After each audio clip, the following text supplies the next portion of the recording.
Winston Churchill. This is an exact replica that we had made, and we actually had to call the chief historian of the White House and get them to send us photographs of it and measurements of it so we could recreate it for this Oval Office. This is what the Oval Office looked like when George W. Bush was in. It is dramatically changed, but the main thing that has changed since Barack Obama was in it is that bust, which was a gift from the British, our closest ally and friend. This was a gift from the British as well, the Resolute Desk. That bust was taken out and boxed up and shipped back to England. It was a gift after the attacks of 9/11. It was how it was done that bothered me and confused me. It was boxed up after the British Prime Minister said, no, Mr. President, that's a gift from the British people. And Barack Obama said, no, well, we don't need it. And he said, well, you put it in a museum. It was a gift from the British people. And what happened next was the Prime Minister left and Obama had it boxed up and shipped back. This is the key to the show tonight. This is where things for me, when they took it out of the Oval Office and they shipped it back to England, that's when things got confusing. That's where our journey begins. The only guy who I think gets it, and the key to him getting it is he was born in another country. And we've had him on the show several times before. But this is the only man I think that truly understands Obama, because he had something most Americans don't, an anti-colonialist upbringing. This guy meant something to Dinesh D'Souza as a kid. This guy played a role. Director, co-writer Dinesh D'Souza. The new film is called 2016. It explains Barack Obama. I didn't know this was the key, but I knew something was really, really wrong. Well, this man, Winston Churchill, is known to most Americans as the great fighter of the Nazis. We will fight them on the beaches. We will never surrender. And that's why Churchill is a bipartisan hero in America. But when I was growing up as a kid in Mumbai, in Bombay, we learned more about the other Churchill. And this was the Churchill who, from his young years, was a colonialist. He rode with the colonial armies in Afghanistan. He was with Lord Kitchener in the Sudan, a famous battle called Omdurman.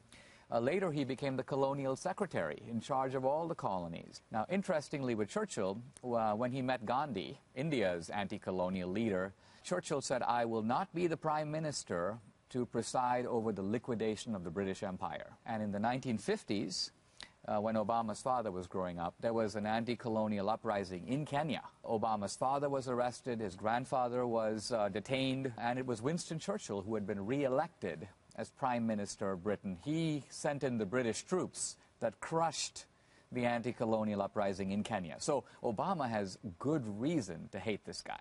What did this say to you when you heard this story? Well, the Churchill incident actually came to me after I had started thinking about the anti-colonialism of Barack Obama. The reason I got onto that topic was I started almost casually reading his autobiography, Dreams from My Father. Keyword, from. From my father, right? He's not talking about his father's dreams. These are the dreams that he, Obama, got from his dad. Right. And as I was thumbing through that book, I realized that this is not about Selma. It's not about the civil rights movement. Obama or his father didn't sit at segregated lunch counters. They're not descended from slaves. This is a third world story that moves from Hawaii to Indonesia to Kenya.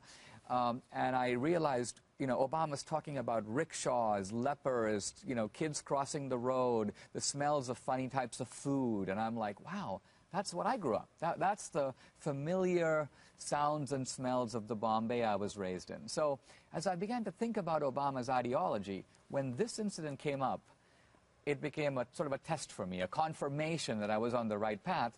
Because to me, the strength of a theory is this.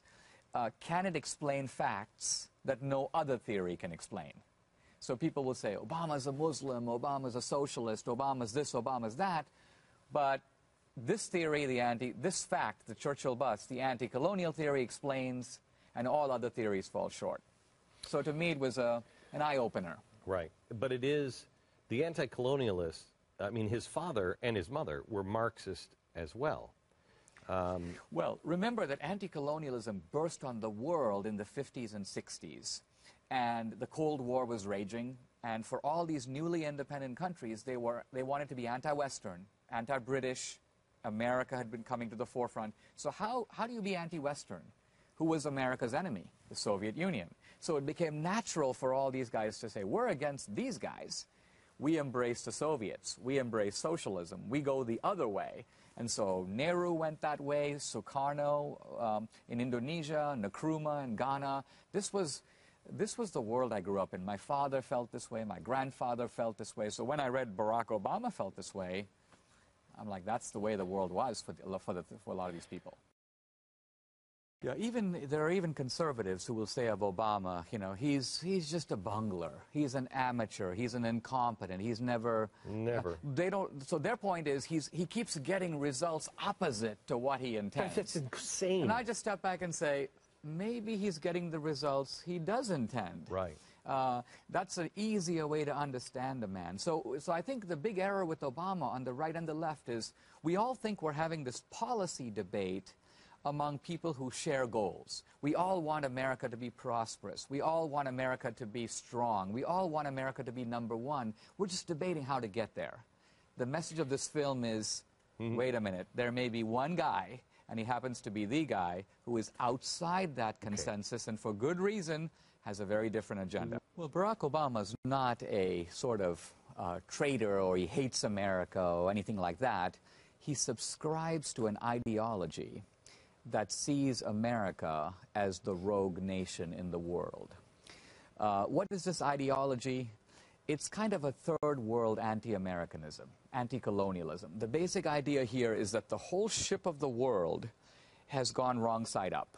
And it's gone wrong side up for 500 years because one civilization, Europe, America, has conquered the rest of the world and stolen its stuff. That's the theory, that these rich countries only became rich by taking the wealth of the poor countries. So Obama, it has a global vision, and that is, I want to set the ship of the world right. And what that means is that America has to go down so the rest of the world can come up. Remaking America. That was his phrase. And as I listened to that, I thought to myself, how do you remake America without unmaking America? You got to take down the America that there is to put something new in its place. So now, weirdly, I think from Obama's point of view, he's doing what's good for America. It's almost like he's the coach of the Lakers, and he thinks it's really bad for the Lakers to keep winning.